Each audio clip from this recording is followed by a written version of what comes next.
Torga 4 is believed to contain vast deposits of cormalline. Quark brings aboard a shipment of Rigelian flea spiders without an import permit. And Jake Sisko and Enrique Munoz share the same birthday. Hello, everybody, and welcome to the Seventh Rule with Cirroc Lofton. Hello, hello. My name is Ryan T. Husk. Today, we are joined by Miss Kaitlin Hopkins, who plays Kilana in today's episode, The Ship. Teleplay by Hans Beimler, story by Pam Wigginton and Rick Kaysen, and directed by our good friend, Miss Kim Friedman. How are you, Kaitlin? Kim Friedman. I am so well. Lovely to be here. Great. This is Awesome. It's a fun one, right, Cirroc? It is a fun one, and I think the Vorta are one of my favorite aliens. Oh yeah. I haven't said this before, and I've kind of taken me a while to get to this place where I feel that way, but I like the Vorta. I think they're Good to know. I like them. They're uniquely positioned in this whole hierarchy, and I like the way they kind of are open about their motivations, at least about trying to improve their own situation and self. I like that they're very transparent. There's no About that, yeah. And also, there's this. Well, not you weren't that transparent in this episode. I say it seems like that was one of the things that was the centerpiece of the episode, was that if there was some communication between you that was an understanding where you believed each other, that the outcome would have been different. So I feel like, Yes. That was the central tenet that was running across this episode. They wanted the viewer to kind of walk away with thinking about communication. But I want to know about your experience and on this show, and what was it like to play this Vorta? It was amazing. It was it makes me very nostalgic and really kind of emotional. It was really important for me. I had been a huge Star Trek fan, as many people, were growing up. I watched that original Star Trek series with my father, who isn't alive anymore, but it was his favorite show. And so my sister and I grew up Star Trek was a huge, huge part of our lives. And so there was some sort of, just personal marker, like to actually be in something that had significantly impacted you, was, just an amazing thing. And I'll never forget, like, going on the audition, what I wore, what time of day it was, I remember everything so vividly about that experience and how I prepared for it. I mean, it was really a big deal. And then to book it was was like another thing. I was like, oh my God, now I have to do it and be good. Oh crap. But I felt very fortunate because I didn't know until I got the job that they were sort of still in process with deciding what the character was going to look like, and what her hair was like, and what her costume would be like, and so I had this amazing opportunity to go on the lot and spend numerous times with them trying different ideas on me. I still have some of the Polaroids were a thing then, you guys. Does that And so, but I saw Polaroids from some of those costume fittings and wig fittings, because they tried a bunch of different stuff before they ended up with ultimately what ended up on the show. Wow. And getting fitted for, hand painted lavender contact lenses. I mean, come on, who gets to do that? I mean, that's all right. Super fun. But for me, I think one of the things that gosh, how do I even say this? I thought that was one of the best written episodes I had ever seen. not saying that because and I think that Star Trek, the whole Star Trek franchise, I mean, they hire incredible writers, incredible directors. I mean, people who are just so extraordinary at their craft. But I really felt that that episode was so beautifully written and beautifully constructed.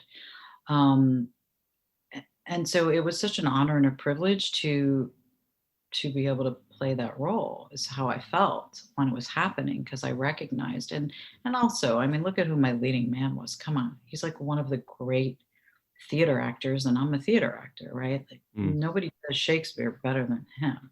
I mean, he's like unbelievable. And so the whole thing was sort of a surreal experience from start to finish.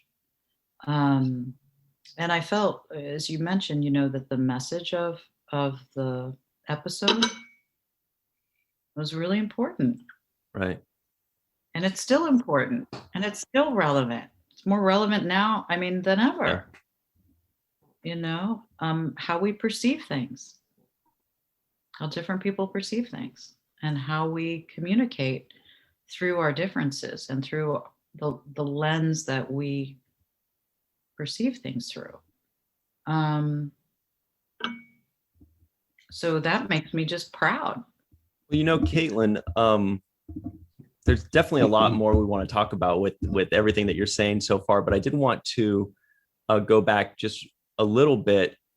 When you mentioned that they didn't have the look yet for Kilana totally nailed down, I felt like that's a subtle testament to you as an actor, that means they cast you based on your performance in the audition more so than your type or your look. If they didn't have the look nailed down, otherwise they just know what they're looking for, and then they just pick between the 3 or 4 people that look like that. But if that means your performance was the key, what they wanted.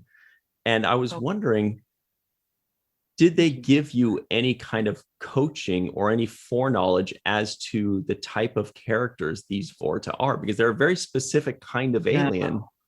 No. So that was what was so interesting about that, the audition process, actually.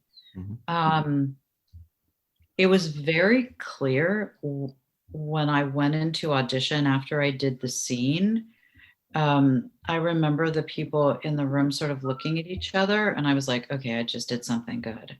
I don't know what I did. I had no idea what I did. I did something good, because they're all looking at each other like, oh, did we just find the answer to our problem? And I was like, oh God, I hope I'm the answer to their problem. and what was sort of interesting about it was I remember them. I don't remember exactly all the questions that they asked me, but we had a conversation. They wanted to know how I made the choices I made. Like, why had I made the choices I made? And I thought that was really cool, because that's unusual. Like, usually they give you notes. Usually they say, oh, that was great. Can you try it this way? Or keep everything the same, but can you change your intention on this line? That's usually what happens in an audition, right? And they're saying, could you, how did you come to that decision? Why did you make the choice you made? And I was really excited to talk about that, because I remember when I worked on the scene, my stepfather was a screenwriter and a television writer. And I remember showing him the sides they gave me. I'm like, Dad, you gotta check out this dialogue, man. It's brilliant.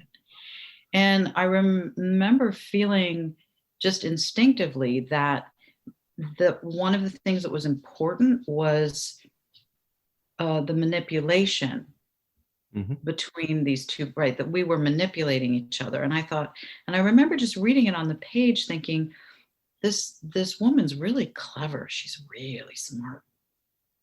And this is a negotiation. Well, who wins negotiations?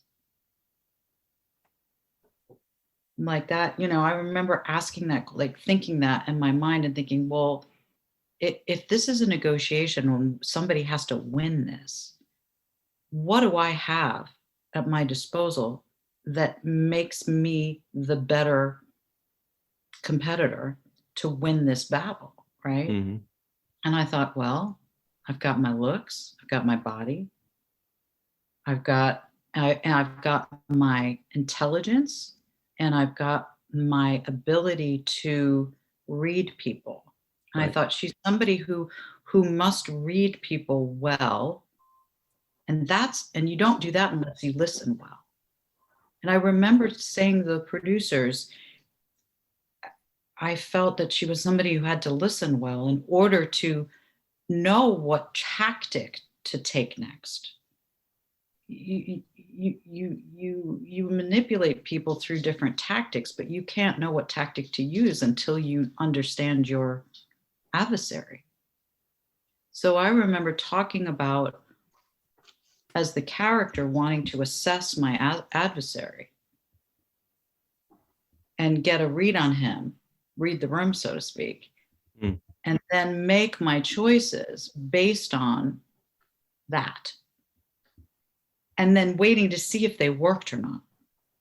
And if they didn't work, I would then, because she clearly was intelligent, I would try a different tactic, which again is about observing physical, tells, right? And I remember talking to them about poker, random, but I was like, it's kind of like, to me, it was like a game of chess or poker. That's the way the episode read to me. And I said, it made me want to play it like a chess match, to play it like a really good game of poker, where what you're doing is reading the other person and you're making sure that they can't read you. Right? This is very good. Yeah. This is very interesting. What do you think, Cirroc? Or alternatively, you're deliberately showing them something. Right, on purpose, which was very much a choice on my part. I was like, I want him to think this. So in essence, that's my poker face, right? Is that like I'm leading him to believe something that actually isn't true because I think it'll manipulate him. I think I'll win that way. Checkmate. Right? And it was one of the great chess games of all time in a Star Trek episode. That's why I think it was so brilliantly written. It's really interesting. It was checkmate, right? Like nobody won that. It's true. Yeah, that was a draw. Yeah. Stalemate then. I look at it and I'm thinking of what the producers were watching as you're describing your auditioning process, and I'm thinking that the same thing. I'm thinking, trying to put myself in their shoes, and what I would have been blown away by was how you approached it in a similar way to how the Vorta are known for being, which is this kind of witty and charming, likable villains. Like there's something very likable about the Vorta. Like you don't instantly hate them and just turn off about them. They're not disgusting. They're not rude. They're actually endearing in some type of sneaky kind of maniacal way. It's interesting you say that because, I also, my history and things I had done prior to that, right? I'd done a lot of theater, and I was starting to make my way in film and television, but I'd done a lot of Noel Coward, and I was always the femme fatale or the villain. I'd done a lot of Noel Coward, a lot of Shaw, and that's very, very, very witty, complex dialogue where the femme fatale and the villain is, you're using language. And those were a lot of the roles I had played in the theater were British comedies, British farce. The thing I love about villains is that if there's joy in that, if you enjoy that repartee and that skill, right? Like to me, that's fun. If you're playing somebody evil and mean, that's not nearly as interesting to me. But also, again, I was playing opposite one of the great Shakespearean actors. And for me, because my dad was a writer and my mom was an actress, I don't know if you guys know, my mom was Shirley Knight. And so growing up in show business and growing up with people who were in the industry, my father was a huge Shakespeare fan. And when we were growing up watching Star Trek, he always said the reason that he loved it was because it was mirroring great Shakespeare. In terms of the nature of the storytelling, right? And so I think I approached it that way. Like I didn't approach it like I was playing an alien. To me, it was a Shakespearean, Right. right? The stakes were that high. There was that much at stake. You know, it was life and death. There was a great battle scene, right? You know what I mean? Yeah. And so, you know, I think the language in Star Trek has always been very elevated. Right. You know, a lot of almost all of the alien actors and character actors that played aliens are classically trained and are Shakespearean. And Yeah. I think it's a combination of that's what the producers are looking for, and just the fact that these Shakespearean actors, you can put them in a situation and they can get in the headspace of whatever this character is, whether it's an alien, whether it's, you know, just an interesting person that has, you know, that's eccentric or something like that. And as Cirroc said, your dissection of this character and the way you guessed was the correct way to deliver this character is a description of what these aliens are like. So you I think that's probably why the producers were like, she's nailing it, is because you were acting like a Vorta, and you picked up on that from, you know, studying the script. Yeah. And I went to RADA in London. I studied at the Royal Academy, you know, and I mean, I was a Shakespearean actress myself. But, you know, that process where I got to, they sort of built all these different costumes on me. And I mean, I probably went on the lot maybe 4 or 5 times over months. Right, where they would try one wig and they'd be like, let's, you know, fix, you know, one of them was like really long. One of them was much more severe. It wasn't as soft. And I was like, oh, it feels a little severe, you know. And one of the costumes sort of had a big train on the back of it. I remember that, you know, and they were sort of wanting to find a balance between strength, vulnerability, and sexy. Yeah. Because those were conversations that we were having. And they were showing me articles. They were showing me, like, you know, once I got the job, they were letting me have access and talking to me about the past Vortas and, you know, what they were trying to do with this Vorta. And they were trying to sort of, like, I don't know, think about it differently and have this Vorta sort of presented in a new way or a different way. I don't know how new or different it was, but, you know, I know that they were exploring that, or like you said, they would have had a set costume and wig already. And that was really fun. Well, it was a perfect transition. I mean, Cirroc and I've seen a few different Vortas now, or Vorta is maybe the plural of Vorta. I don't know. And it was right, Cirroc. I mean, like it was a seamless transition into a new Vorta character, but one that had her own style. Obviously, you know, they're not, you know, homogenous. You know, you had your own style, your own delivery, your own ways of manipulation, your ways of getting to the strategy. Basically, they're like a mix between diplomats and like war generals, you know, somewhere in there, you know, very calculated, very intelligent, very diplomatic. I was also interested, and I remember talking to the director about this, of who did they want to have the status in the relationship, and if we both had high status, when did it shift? Does it shift? Does that make sense? Like, is he higher status? Am I higher status? Are we also competing on that level? We're not just competing for the ship or what the heck's in the ship, right? It's like who has the highest status in this relationship? And what was Kim's answer to that? She did it. You know, she talked about being peers and equals in it. And that it would shift naturally as one of us won a point. Because there were wins along the way, right? Each character had different moments, I think, that were I would say so, yeah. What I would say that you entered into the equation with the upper hand because you were aware of Sisko. You brought up his son. You said, yeah, so you had more knowledge about him. You knew who he was and what he's about.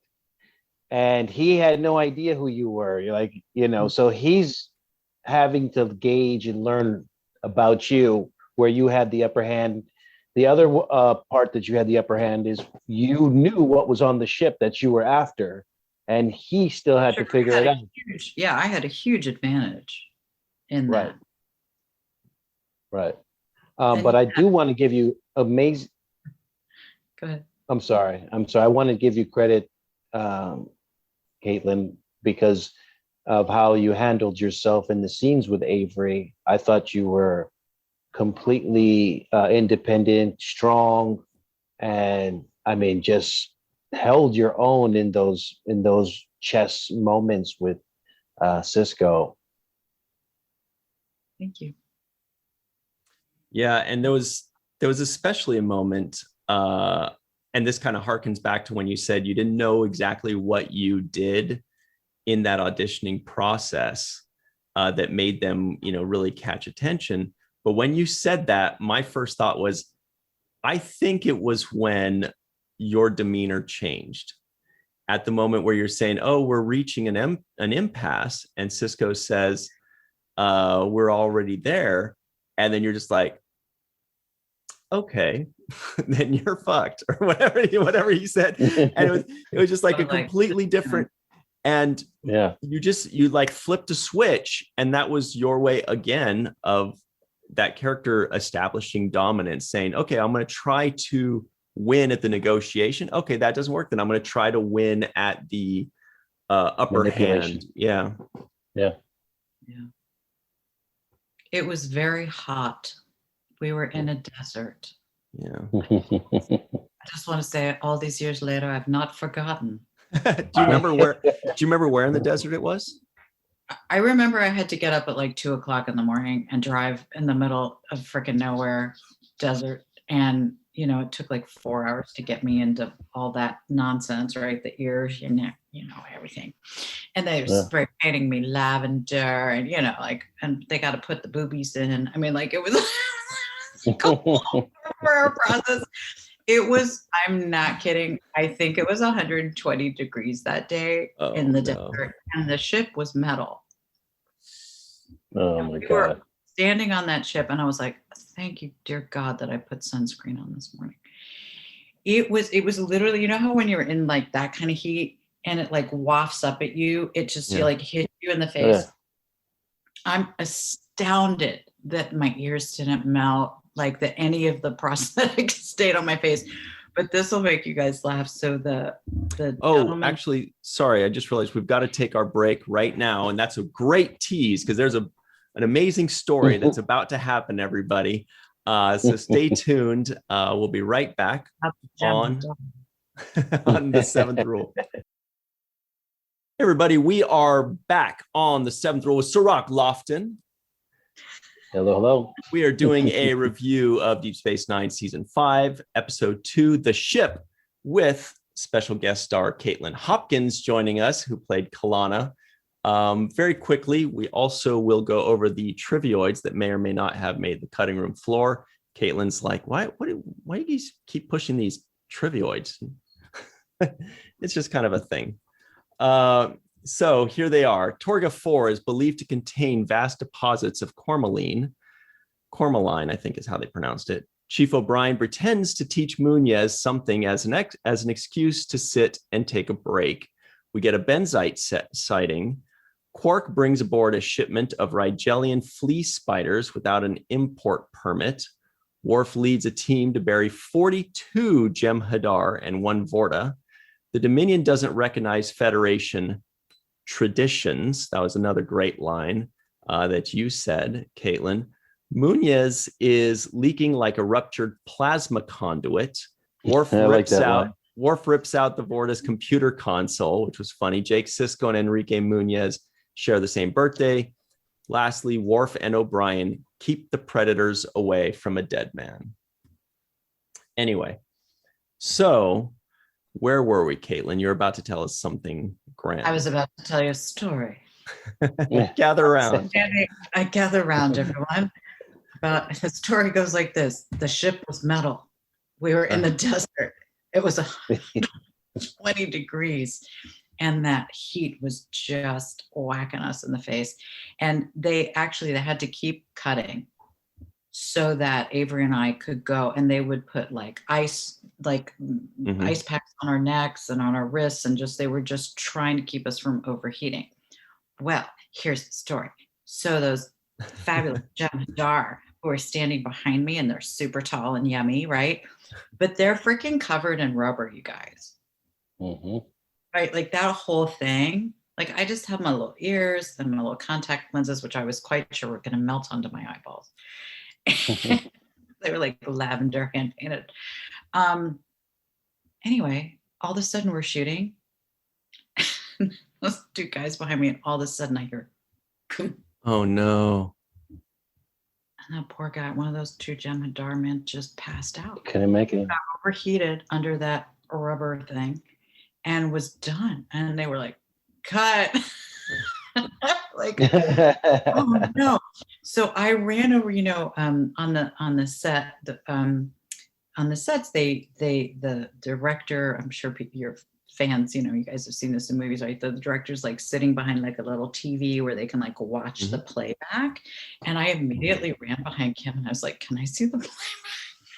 I was like, is he okay? They're like, he's fine. I was like, great. Can I see the playback? I swear to God, somebody's got to have that footage somewhere. They got it. Literally. Like, we should ask Kim. We're there and saying whatever I'm saying. And all of a sudden, this huge guy just falls out of frame. And it was, it's funny now. It wasn't funny then.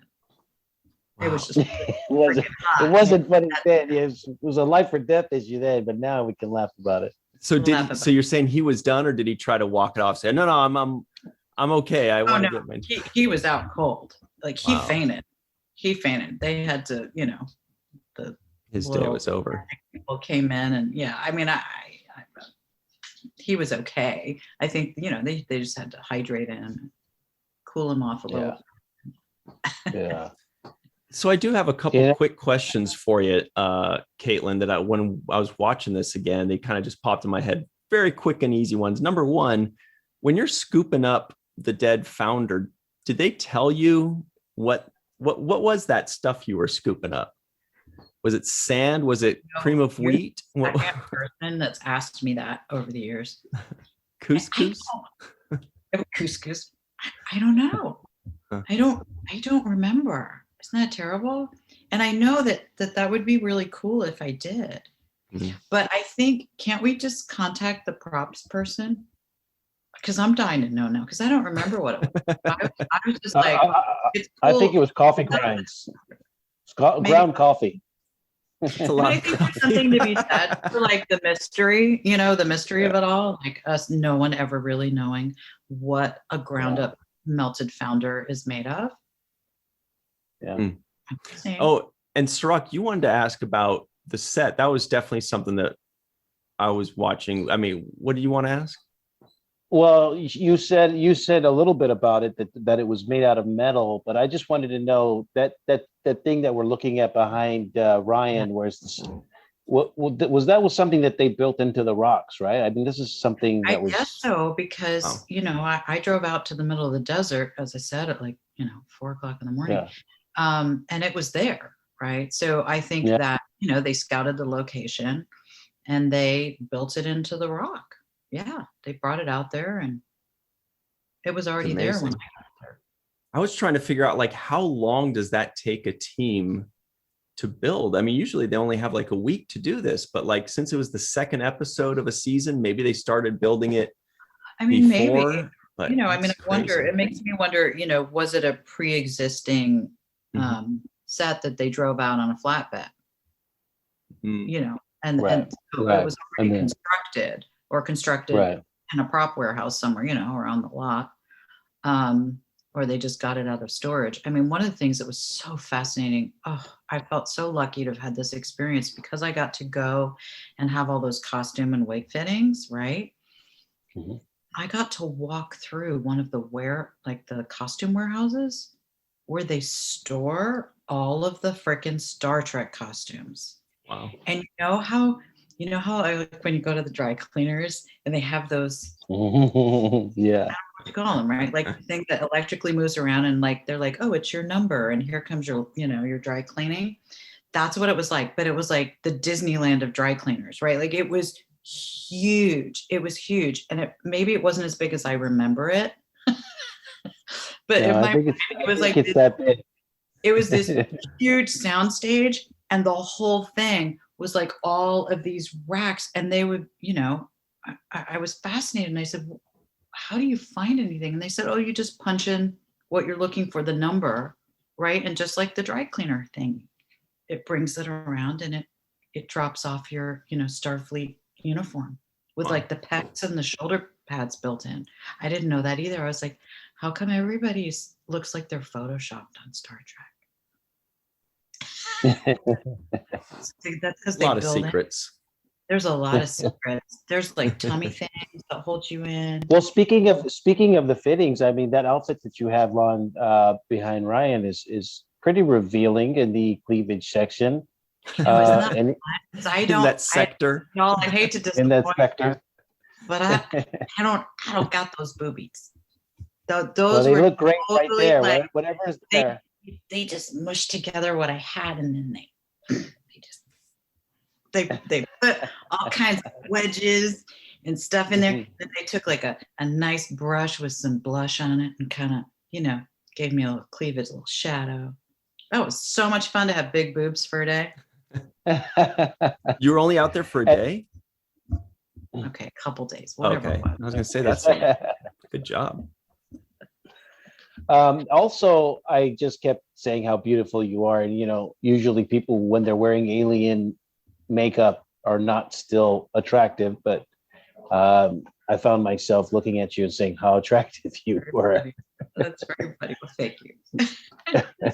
So I have to pay you that compliment. Thank you. Cirroc says what we're all thinking anyway. So yeah, sometimes I wear my hair, like kind of, actually I am today a little bit, but kind of like flipped forward, kind of like the wig, and it kind of poofy in the front. And my students, whenever I wear my hair that way, because most of the time it's in a ponytail, and my students always say, oh, you look like Deep Space Nine today. You look like your character. Now you mentioned your students. I wanted you to just kind of touch upon what you're doing with teaching, because that's another thing that you mentioned Shakespearean acting, and that's something you have in common with Avery. But another thing that you have in common with him is actually being a professor and teaching the young kids about the business and about how to be professionals. Can you tell us a little bit about that? Sure. I was very fortunate. About 12 years ago, I was approached by a university in Texas. That's where I'm zooming in from, in San Marcos, Texas. We're south of Austin. There's a university here called Texas State University, and they were interested in starting a new BFA in musical theater. And I'm also a singer and had done a lot of Broadway musicals and national tours and stuff like that. And they approached me about designing this new degree plan for young professionals. And I said yes. And I actually, when they offered me this job, I was on the national tour of Dirty Dancing. I was playing baby's mother. Nobody puts baby in the corner.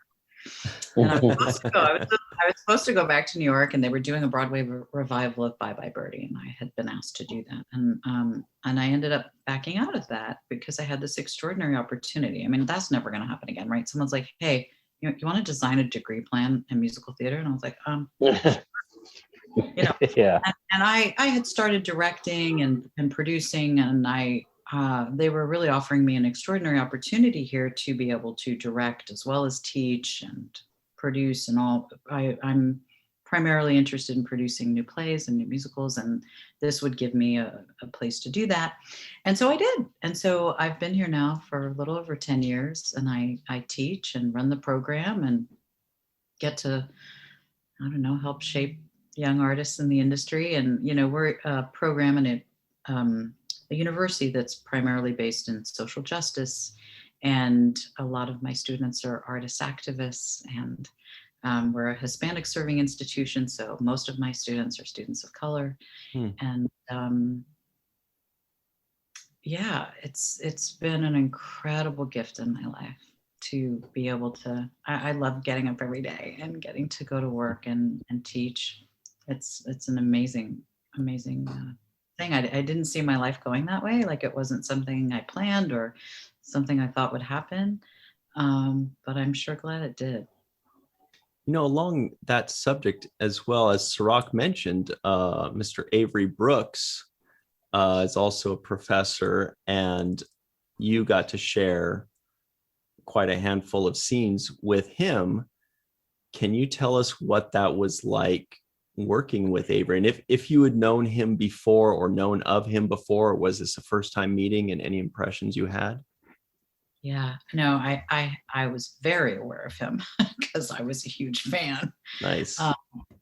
And I had not met him before. I know, I believe he and my mom had crossed paths, over the years. I think they'd done a film together. They did something together. And so I was very excited to meet him and say, hey, I'm Shirley Knight's daughter, and I'm so happy to meet you, because I know that they had known each other. Yeah, I sort of felt the same way. Like, I had an opportunity to work with Angela Lansbury on her TV show and Dick Van Dyke on his TV show, right? And had, when you get to work with people like of that caliber, like who've left this huge legacy and have made such a contribution to the art form, I just was humbled. I was excited. I don't know. I just wanted to sit and talk to him about Shakespeare on every break, which he very kindly did. We talked about the theater. We talked about the theater. That's what we talked about the whole time. Every time they're like, cut, we had a break. I just would ask him anything I could think of, to pick his brain and learn from him. When you get to work, like I said, with people who've made that kind of contribution to the art form, and you're a young actor. I mean, I'm 58 now. How many years ago was that? Like, God. 25. Yeah. Okay. So I was still learning, and I'm still learning and growing as an artist, and as a director and a teacher. But he represented everything that I wanted to be, and so I just wanted to learn from him. And, I feel bad for people like Angela Lansbury and Dick Van Dyke when they had me on the set, because all I did was, I had like my notebook. I was asking questions and wanting to hear stories and, tell me stories. So much of what we do in our business is pass on to the younger generation, and people like Avery, who are so generous. He was so generous of his time and his knowledge and, his willingness to like mentor a young actor. It was a pretty big deal. Yeah. I about freaked out, guys, when I booked that Star Trek Voyager show, which I was a massive fan of. I actually wanted to ask you about that, about the Voyager thing. And I'm sorry, Cirroc, I know you had something, but just go ahead. Because go ahead. Yeah, you mentioned this.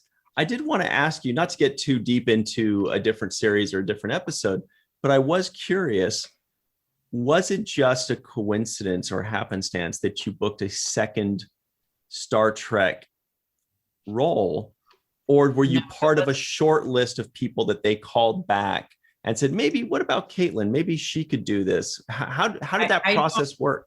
Yeah, I don't have proof of that, but I believe that that's the case simply because I know that the casting director really liked me and liked my work. And I think I did a good job. I think they were pleased with what I did. And I think, I hope anyway, that I had made an impression that I was an actor who was willing to make strong choices, bold choices, and was versatile, right? And was good with comedy, but also took it seriously. I wasn't commenting on the work, you know?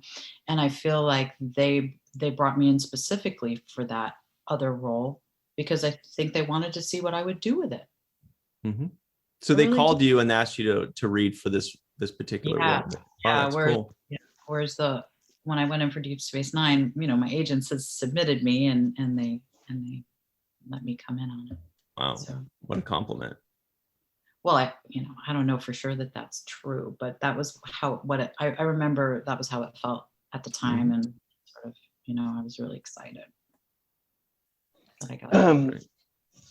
I wanted to just bring up a little thing that there was some fantastic things that you did in these scenes that I just want to highlight for the viewers. One of them is during the scene in which you brought something for him to eat. And it came on a platter, and you said, "Hey, would you like to have a slice of mango or something or whatever it was?" And you're like, "Oh, you think it's poisonous?" And no, and then you took it and you ate it, and you're like, it's nothing wrong. And Sisko very smartly and cleverly says, "It's not poisonous to you, Right? Your species. You know, you can eat it, but I don't know if it's poisonous to me." I just thought that was just a great interchange between the two of you. I love that moment where you're trying to sneak one by him and have, you know, take a sip of this thing or eat this thing, and that play was great. And then there was another moment where Sisko is defending on why he's doing whatever he's doing, and he says, "It's my responsibility to protect the lives of my crew." And then your response, which I thought was just not only brilliantly written, but brilliantly performed by you. And that is where you say, "Well, I have a responsibility too to protect our," and you paused right there, and you didn't say lives because you're not protecting lives, but you said property. And you were making the equivalence between your property being just as valuable as those lives that he's protecting. And I just thought that was like, it brought up so much in my head because we talk about property versus lives and property. It's always been an ongoing thing when you talk about this country and the legal system and what people fight for. And so it just brought so much to the forefront of my thought. And I just wanted to credit you for it was that subtle pause where you're actually thinking about the conscious use of replacing the word lives with property. Any thoughts on that little bit of the performance? Thanks for noticing.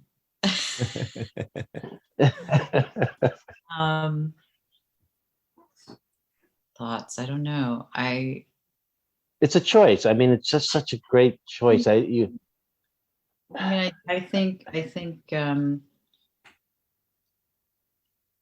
mean, this perhaps is not, you know, the answer you're looking for, but my feeling about acting in general, right? When you choose to go in for an audition for something, right?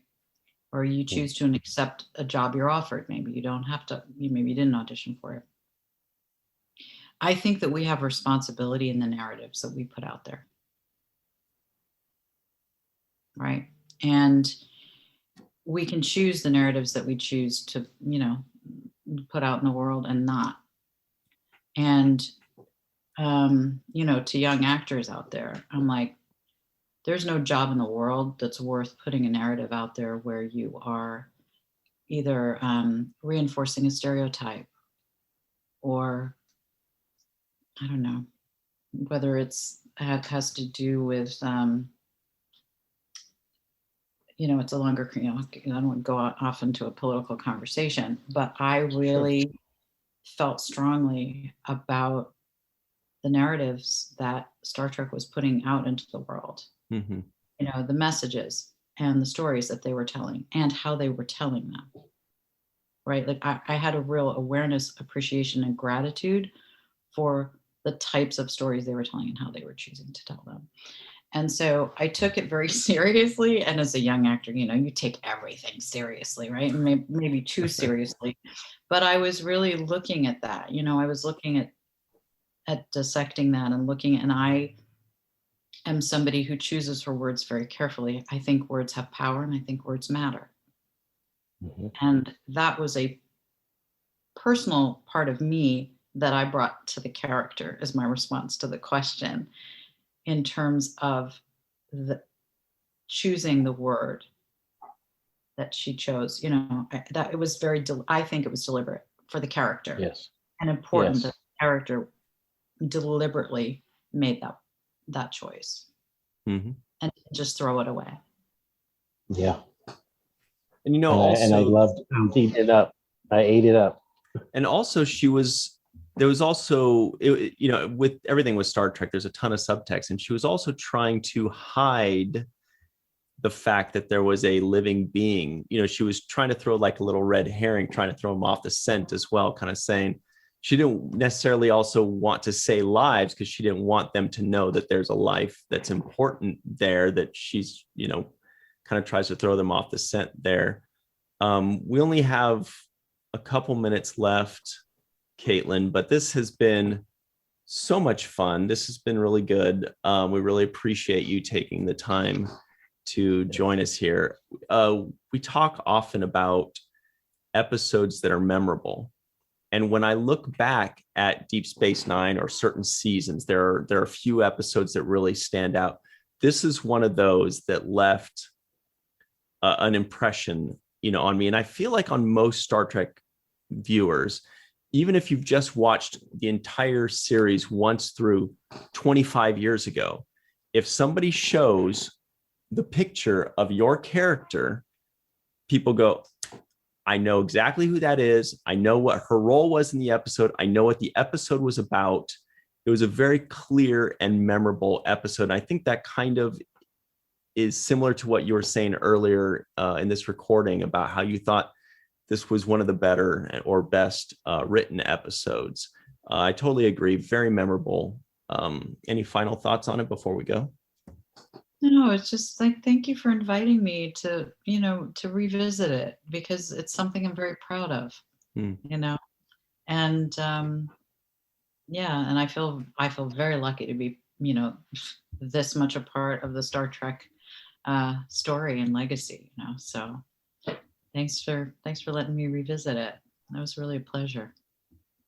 And Cirroc, did you notice you had a NAM? And she said it. Yeah, I did have a non-appearance mentioned where she talked about him. Yeah, but I just want to give you credit for continuing the legacy of strong female characters that Star Trek does a great job of representing. They also do a great job of diversity. We had a character named Munez in this episode, which is of Latino descent, and so they make sure that they go the extra step and beyond to make sure that people feel represented and that they're not pigeonholed into the same stereotype.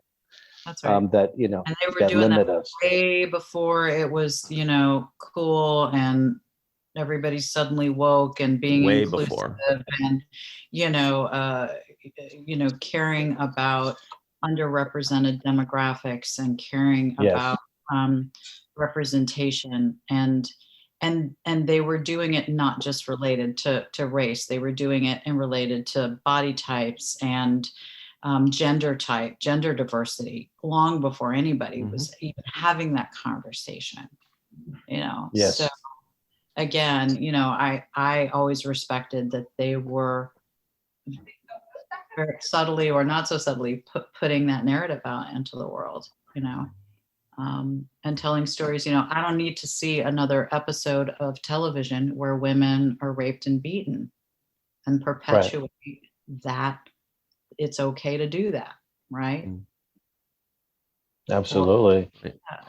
Or where the characters that are committing the crimes are people of color. I don't need to see it, and I don't need to perpetuate. I don't need to, I can say no to those roles.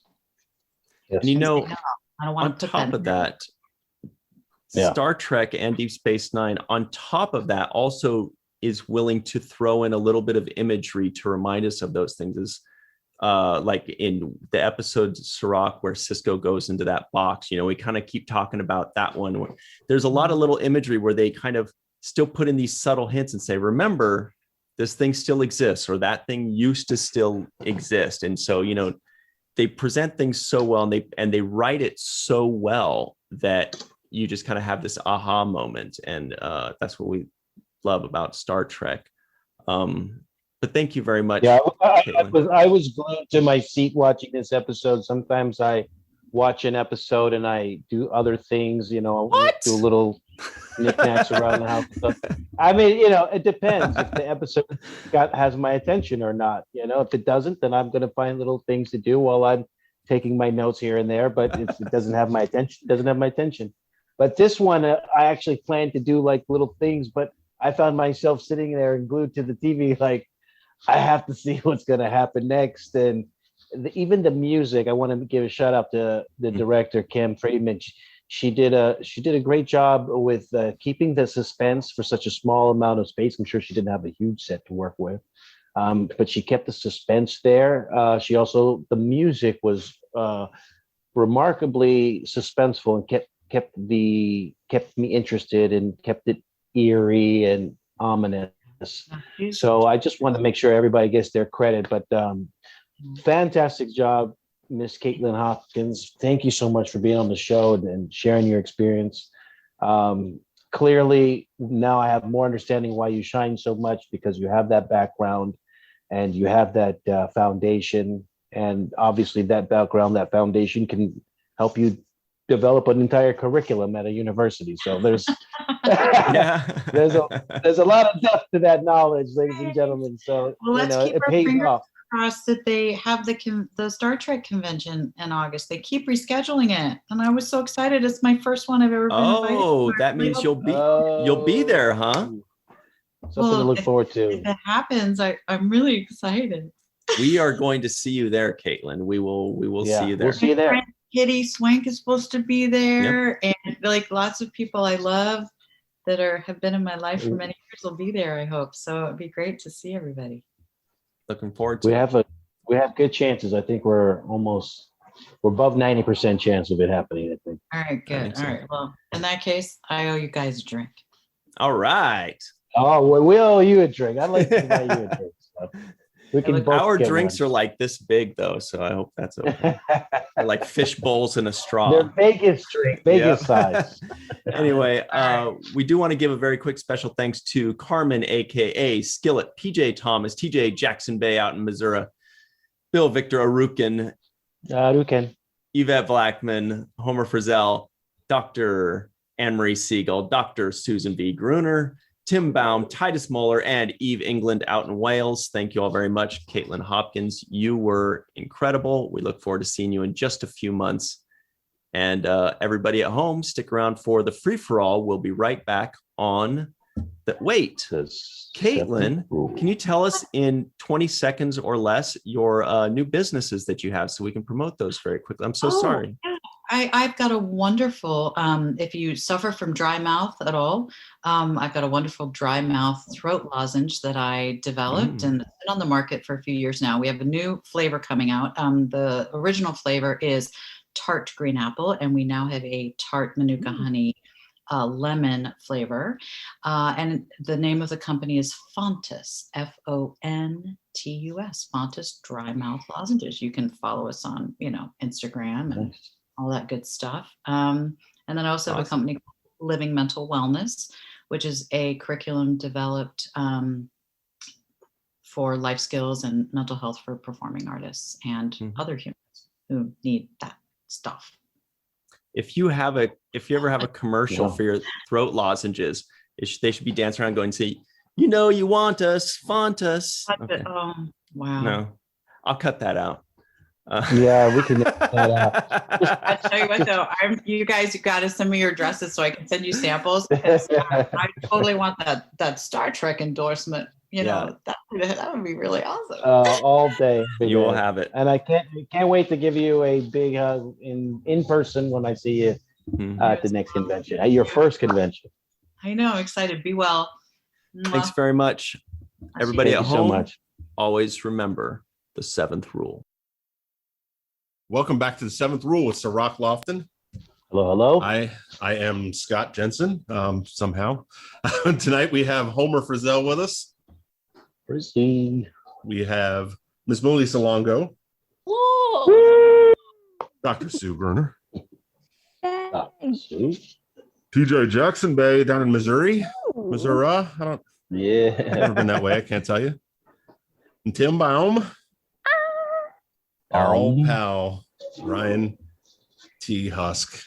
And this is the free-for-all. Welcome, everyone. I thought Ryan Seacrest was here for a second. I was excited. Ryan Seacrest. Ryan. And Anne-Marie and Eve. See, I messed it up. Wait, See are that? you guys going to God, I'm sing? so good. This American Idol? And Anne-Marie, Anne-Marie's in Lower Manhattan, and Eve is in Midtown. Upper Wales. Dr. Anne-Marie. Midtown. I don't. Midtown. From Lower Manhattan to Upper Wales. Are you really in Upper? Yeah. Where in Wales Wow. are you, Eve? Actually, it's probably Lower Wales. Yeah, South. Ooh. I had a From feeling Lower the way Manhattan to Lower the way you didn't Wales. say anything kind of tipped us off that I guessed wrong. Eve, I wanted to congratulate on Wales winning the Six Nations. Thank you very much. I know. Field. I actually had money on that last match when France beat Okay. them. Did you win Is though? that why your head is down? Oh, with that last try in extra time, I lost a lot of money. I thought Wales would win and all. Allegedly. You know what? I'll teach you. That cut into my beer budget. Not the beer budget. Beer budget? TJ liked that a little too much from his laugh. He had a hearty You can't laugh. mess with the beer budget. So, Homer, you've got Yeah. something to tell us about this episode, The Ship, right? I do.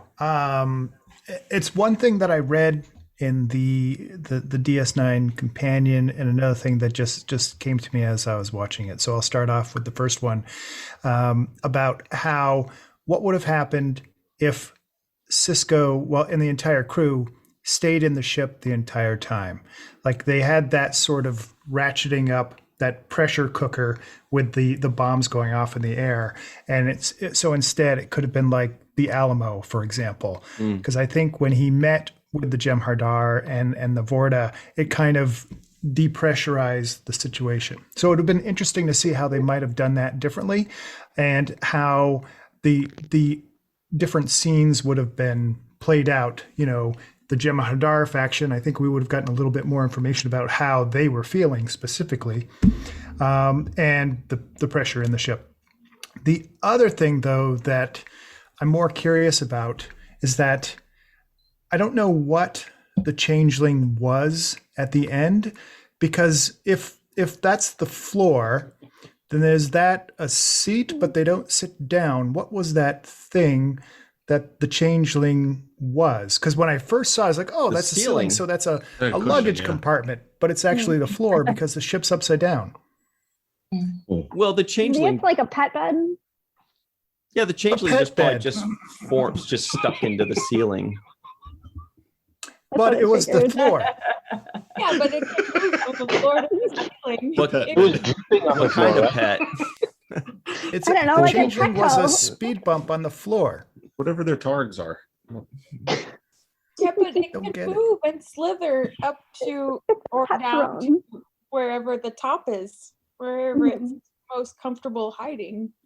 And then a follow-up question is, couldn't there have been a better choice than whatever that was for the changeling to be something? I mean, they just didn't look up apparently, but I think there could have been something that would have been even harder that would have blended in more with the Jem'Hadar ship than that floor rack. They don't know like anything. Somebody needs about to the put ship on at his all. tie right So it now. could be anything. Yeah. Who's that? Okay, I'll stop there. I just No, thought it's what were you random saying, Anne-Marie? debris. I mean, you've never been in the ship before, so I just figured it was random debris. Like, because who knows what's supposed to be anywhere. That was stuck to the Yeah. roof floor. Yeah. Probably what they were hoping, that humans didn't know enough. Mm. And they showed remarkable restraint not shooting at it while it was kind of moving around there too. Totally. Started blasting. It looked like it was going to attack how Odo attacks Yeah. with his like liquidated self. It kind of looked like it was going to start spiking out at people. But thankfully, But Dax what was whipped out it the doing tricorder. now? What were the Jemadar and the Changeling doing on that ship? Did they ever really get into? They didn't say why they were No, so far I off was gonna go out ask from where they usually what are. they were doing out there. What were they doing Yeah. out there? Yeah, because usually they don't really interact with the Jemadar, right? I mean, the Changeling used the Vorta to do their middleman work. So Yeah. it kind of seems. Maybe he was just like a passenger to go somewhere to change into somebody and spy. And then how was the Not ship sure. shot down? Because I mean, you can't imagine that they're Oh, I thought it was They just normally technical crash a lot. difficulties. yeah, but No. It's like so all rare. the aliens. Aliens always crash. Mechanical Or like things. some anomaly with the planet. Maybe like whatever ore they were looking for messed with the magnetic field. Was Had there they a established- Vorta? Oh, sorry. Yeah. go ahead. Was there a Vorta Had they- body on there, like when it crashed, or was it just? yeah, It's just a Thrown change. clear, I think. Yeah. they said Okay. they They said said that they one. buried 49 Ah. or 20. I think it was 29 Jem'Hadar and one Vorta was what they buried. We didn't Okay, see a Vorta body, but they Like they mentioned bother one. burying. Yeah, not thrown clear. It's not like they Seen had that the ceremonial. top down. Well, she probably say gonna that hide 'em. to get on Sisko's, Yeah, play to his sympathies rather than, good call. him actually burying bodies. Yeah, I was thinking how long it would take to bury 29 people. wow. Like Those Seriously. ships are freaking huge. Yeah. that's like I a didn't see lot any of digging. shovels. That's a full out day's Sticking with job. their That's like hands. 6 feet each Yeah. grave. That's like, I mean, there's only there was 9 of them in the beginning, so they'd have to go back and forth 6. dragging bodies. Yeah. They get an extra hit of 6. catcher so white. You gotta do it faster. And Checking out the planet for mining, so they probably had some portable mining devices with them when they did the emergency transport to the crash site. Mm. okay, Nice. well, very nice, very good. Yeah. very Wrap good. that up pretty good. I'm sure the changeling didn't turn its hands into giant shovels or anything like that. That would have been Oh my god, probably that'd be faster. fun. But Had they established the changeling die into piles of sand, black sand? Huh? Had that been established before, or is this the first? Didn't we only time see you that see one that. changeling die before? Mhm. yeah, the whole by Yeah, the, so this was the reactor. what, the second time that we saw it. Yeah, did he die and turn into sand the first time? It must have. Yeah, It's I like always get kind plastic, of bored in yeah. that episode and stop like Yeah. watching the screen. Loaded when He kind of fell apart. I don't know if it was sand exactly, the first one. Okay. the Odo Yeah. killed. Yeah, the I guy, Yeah. the one that Yeah. Odo It killed. I do think it turned into sand after. Oh, interesting. I don't remember it being black sand though. No, like but an ash type thing. Yeah. Hmm. Maybe the colors of sand when you die very. Avery's very in the atmosphere that you died in. Oh yes, I like that. That's good Ooh. headcanon. Ooh. wow. That's okay. awesome. We got science over here. Now Avery has a musical album that he recorded. It's the title of it is Here. I don't know if any of you have seen it or put your hands on a copy of it, but Avery made a jazz album that was called Here. And it's actually a play on Paul Robeson's autobiography called Here I Stand. Ah, And he just took the I stand away and called it Here. But if you read the inside jacket and the tributes and the thank yous that he gives, one of the lines in there is "Thank you for sand." And I think it always jumped out at me like, what does he say? You know? Yeah, how does he Thank still like you for sand after all sand. these outdoor episodes? Yeah. No way. So every once in a while, I'll, if I get a chance to and I remember it, I'll say it back to him. Thank you for saying.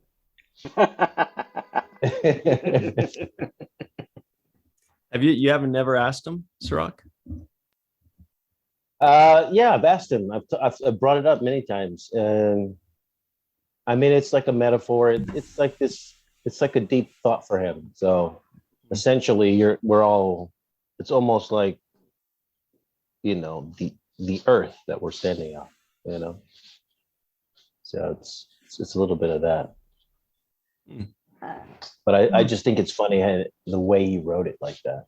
And there's also another attachment. I don't want to misquote it. So it has some kind of connection to music, a song, and a lyric in a song, or a poem, a lyric in a poem. But it actually refers to something too. So it has this double meaning. Was it "Stand by Me"? Can you imagine if Avery It took a long time, but you said a got one in. pun or a dad joke? Like, All that, ladies and gentlemen, was just to set that up. There were like six. There were like six Disgusted groans in there. oh my goodness. Yes, that was it. Yes, Stand By Me. That's very good. Oh man. Are we recording? Oh my gosh. Is anyone still watching? Is this on? Okay, well here's a fun bit of trivia for Wait, everybody. I have really fast trivia. No, Sorry. please. This is very much required. Guess what show Munoz was in for a whole season? Oh. Ooh, that's a great one. Yeah, because it's Wow. The Shield.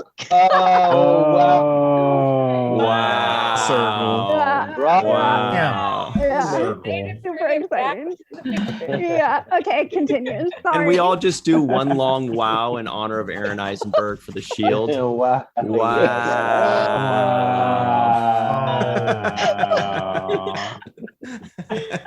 That would get some excitement. Eve's like, I came back for this.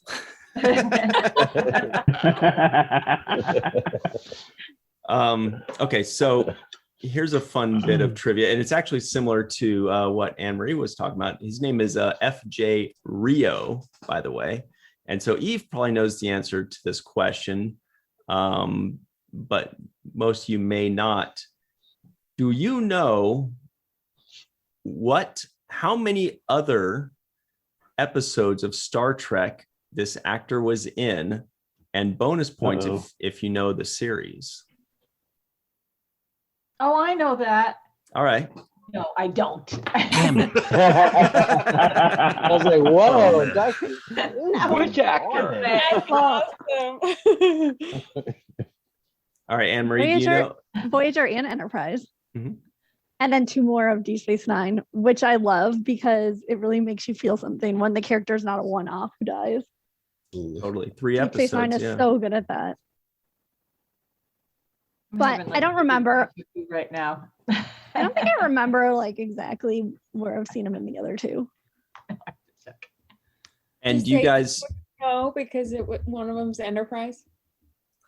do you guys know what if what's her Kaitlin Hopkins, who played Kilana? I know Anne-Marie knows. She's already So good. It's so good. Do you know the other role she played in Star Trek? What? Oh, is it? It's because my friend Heather Wood, the Janeway drag queen, also does like an imposter Janeway drag show where she's the imposter Janeway, who Kaitlin Hopkins plays in that Voyager episode. So good. It's really fun. The imposter I can't Janeway and Oh, Tuvok. okay. Yeah, I remember that. Remember? It's like one of the most Yeah. amazing Episode. ideas for an Yeah. episode. So good. Yeah. And there's that meme always that's like, if you get Janeway and Tuvok on Wish, Yeah. Yeah. Wish. then it comes off as like the Janeway Tuvok imposters from that episode. I love it. I love that the Tuvok guy like was so really trying to into be Tuvok. Yeah. He was like a real, what do you call that? Like when A you method say a actor? character. Yeah, method actor. Yeah. Yeah. Had the giant Way Delta method. shield on his. Oh man, that was so great. Oh my gosh. Okay, here's a fun one though. Okay, so the alien called Talor that I think Cirroc called the ugliest alien ever. Somebody Behind TJ Yeah, there. we're Yeah, looking at it. And I was like, did they just mix together some parts? Like, hey guys, we need an alien. Just whatever. Some leftovers from season 2. Yeah. From Phantom of the Opera. They just piece it together. Or maybe it was pieces of the phage because Voyager was gone at that time. Ooh. Oh, yeah. So that was played by Ken Lesko. Do you guys know how many other episodes of Star Trek he was in? That's the guy that's behind TJ? No, that's the female. Benzite. That's a The Benzite. female Benzite. Okay. So Ken Lesko was actually various aliens and characters in 7 Deep Space Nine episodes and 4 Next Generation episodes. I had no idea. Pretty cool. Awesome. Played a lot of little. He's the guy that died at the beginning? Yeah. Who had the med kit. Yeah. He's the guy, Homer, I'm going to spotlight you. Or Okay. Science Blue guy. Oh. Yeah. This guy, the blue guy. The blue shirt. Science Blue. Blue shirt, yeah. I don't know if Statistically, he wasn't anybody else supposed to thought die. that, but I was like, he's going to die. I don't know. As soon as I saw the crew of people there, I was like, all right. Yeah. They're gonna This was die. a He's rough gonna die. away mission, though. Yeah, this was a really rough away mission. Yeah. Right. It's probably Okay. like one of the biggest numbers I think I remember. of It people goes on getting for killed. forever. Yeah, where it was they're like- waiting for There were help. so many people in the runabout. I've never seen Yes. a runabout through that Fucking like big. it was like a At clown least car. 9. In addition to them on the planet, you know, Yeah.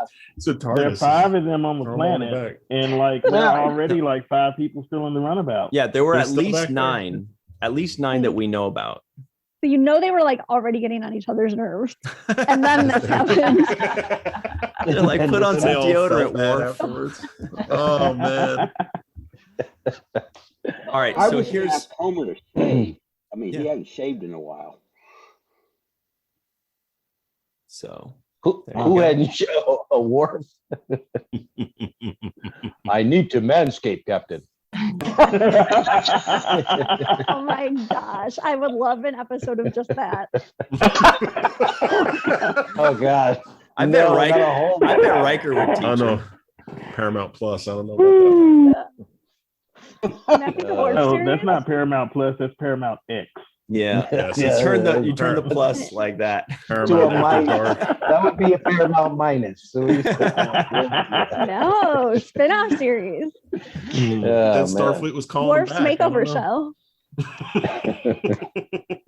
All right, so here's the last fun character trivia. This one you guys may know. The awesome Benzite alien named, what was it? that Hoya? Hoya, that's behind TJ there. Do you know the actress does play another character on Deep Space Nine? There it is. Oh my God. Ew. I love these. And this one is a known character that you guys will know. You just don't recognize her in all that makeup. Oh my God. I don't know. Kai. No. God, hilarious. That would have been great. Definitely. No. It plays who? Dial? Yeah. One of the Zeals? Yeah? No. No. All right, Ryan, who is it? Give us. You got to give us a hint. Come on. Yeah, okay. give us a hint on it. I don't Okay. know. Okay. There's a lot of people on the show. Right.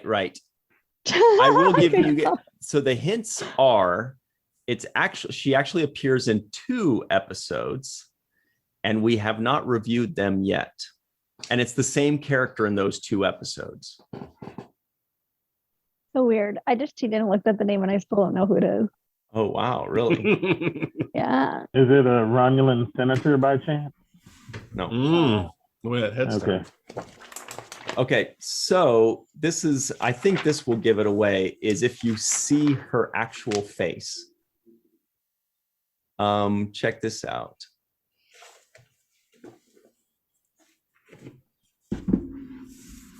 Wait, is she one of the is she the slutty enhanced girl? Oh, Yeah. I called it. He was yeah. the only human that I could think of because I Gotcha. thought the name was Lauren, who I didn't Yeah. know her name. Gotcha. Oh. That's She's been her. in so many Star Trek. Wow. I was like, who could possibly be named Totally Lauren on unrecognizable, Deep right? Space Nine? Yeah. Really? Amazing. That's amazing. Let's pull up the Wow. Oh man. So much work. mhm. Power That's gonna be Rangers, tricky yeah. because I already have my eyes set on the one who's like silent and then See if I can pull up the character real quick. Oh, Cher, like, okay, follows okay, okay. I got it now. that's Yeah. amazing. That's crazy. There I we would go. have never guessed. Shepherd. Anyway, I love those episodes. They're so Lauren. good. Question. Oh, the Yeah. singing. Oh, And Robert Picardo's in one of them, right? Oh no, that's just where he finds out. Never mind, no spoilers. well, She she's got hiding off back with here. Oh, yeah, okay. She's awesome. Okay. I had no idea her name was Lauren. Yeah, I didn't know I- either. Star Trek does that. How they recycle the same people and bring them back. You would think that they'd hold a whole other casting session or whatever, but like they have a list of people that there's like, okay, if we need another person, let's bring them back as another. And that's one of the only kind of shows that does that, right? I mean, Yeah. there's not too many shows where you can come back and like- play same show, 3 different I characters. love it. I It's like so, how true respectful. Star Trek is to its people. Yeah. It seems to me that if somebody comes in and do a good job, then they're like, we're gonna give you work Yep. whenever we Mhm. can. Yeah. Yep. So lovely. So I like to see that. Continuing. And we keep finding new people. Like this Ken Lesko guy, turns out he was in 11 episodes, various different aliens, and we had no idea. Like there just keeps being new people popping up that we're finding out about. How'd you find out about him? He wasn't in IMDb. Oh, it was. Yeah, I just checked IMDb. Yeah. Oh, maybe You I'm a pro. know, there's also I think there's probably a little bit of a strategy behind that because I think some actors have real difficulty with the makeup. Yeah. And Right. and if they find somebody that passes that makeup test where they're willing to sit in the chair for 3 or 4 hours and they're cool with the temperature and all this stuff, it's like trying to find another astronaut. Like this guy already passed the school, so let's go from the pool of astronauts that we already trained instead of trying to find a new guy. So I think that's part of it too. Is people that act well with makeup. It must be a short list. Hmm. they keep calling Tracy back. Keep calling Tracy. Right. Tracy, Jeff, Doug. Vaughn, Yeah. Doug. Yeah, they definitely have their favorites. The people they know are going to Yeah. perform every time. Because I think that I've heard stories of people getting fired or quitting because of the makeup. So instead of costing production, the time and having to reshoot and recast, they're like, let's just go with a proven commodity and get it over with. Yeah. If anybody's interested, I love makeup. Anybody out there? It's amazing. Different kind of makeup. No, also. No, not Ryan. He means like creature makeup. Yes, I You know. go on the Paramount It's Minus amazing to network. watch. No, not the minus, the plus, and not the X for sure. No one wants to see that. TJ, you could actually be on a reality show there. No, but I'm not really a fan of that alien behind you, TJ. That's the one that I'm thinking is not. It's just like it looks like a seal in the beginning. I was thinking of a seal or a sea otter. Like without the vape thing, it looks the breather weird. thing. Yeah. Because this is only the second time we've seen one. It was on the TNG episode, right? The Right. one that was- Right. was Or, Wesley we've back seen and like forth. 2 in TNG, played Yeah, by they- the same person. Oh, Yeah, They but come two from over different the aliens, two atmosphere. different characters, right? Did it look the same, or was there changes in this? They have The same, but plus a Little bit breathing changes, yeah. apparatus. It was like a breathing apparatus that shot this cool like vapor out because their atmosphere was different, so they needed to have a breather in front of them. And I Wait, guess they isn't that kinda- what Nan is? Am I wrong? No, she's No, a Barzan. different. She's a Ron Okay. has a different problem. Yeah. Okay. Oh my a different gosh. adjustment to make. I thought it to was a situation evil. like the Klingon situation where they just look different in Discovery. Oh my gosh, how did I get that confused? Take away my Star Trek card. Seriously, boo. Oh man, one mistake. No, you're good.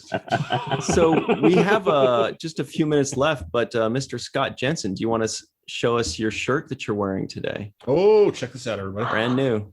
Look at how great that looks on that green. That's Yeah. awesome. Great on that green. I was absolutely amazed. That logo is just brilliant. Oh, yeah.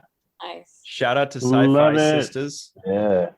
Also, Melissa's sporting something new from her store, walking art made by Melissa.com. Let's see it. It's me, number one. It's me. So cool.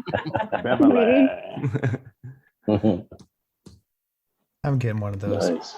Yes. Are you really? That's Nice. awesome. Yep. Order in. Nice. Cirroc, are you wearing those stripes? Almost look like they might be Is an that a Abyssinian Sisko kid? kiosk. This is one of the I was seeing I kiosks. know. I don't think I've ever Oh worn my god, it, oh my god, let me see. Wow. Nice. I but it's a love it. basic designer. Like I like that. it's like the pyramid on the dollar bill, but it's like a take on it.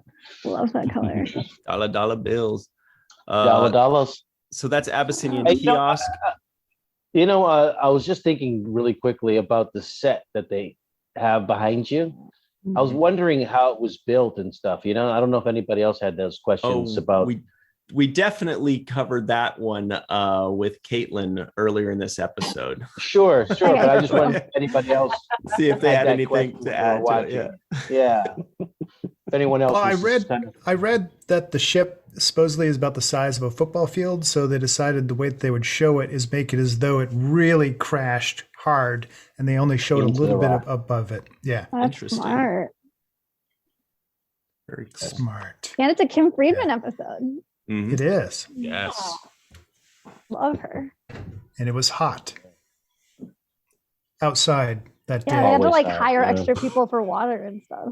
I read. Those poor Jemadar hoods that they had to wear. Oof. All that. Oh, the Holy zip-ups Oh, Oh, God. Like being next to the metal. Can't even imagine. that whole time. Wait, but isn't Eve wearing a Seventh Rule shirt? Didn't I spot that? Oh, That looks hey. so good on her. Well, that's a Yeah. chat Oh my pack. goodness. chat pack. The slouchy Nice. sweatshirt. Beautiful. Good eye. So good. So you could get that on teespring.com/the7th rule. You can find that in the description box below, of course. And you can also find AbyssinianKiosk.com in the description box below as well. And Walking Art made by Melissa.com. Sci-Fi Sisters, where can we find them, Scott? It's on Teespring as well. Easy. Got it. And sci-fi sisters.com as well. And how do you get a discount at the Mothership. Teespring store for Seventh Rule? Be a patron. Be a patron. Patreon.com/the7th rule. Thanks, Anne-Marie. Mhm. So we got to run, everybody. But thank you very much to Eve England, Scott Jensen, Melissa Longo, Homer Frizzell, Timothy Baum, Anne-Marie Segal, Dr. Susan V. Gruner. Anne-Marie's a doctor too.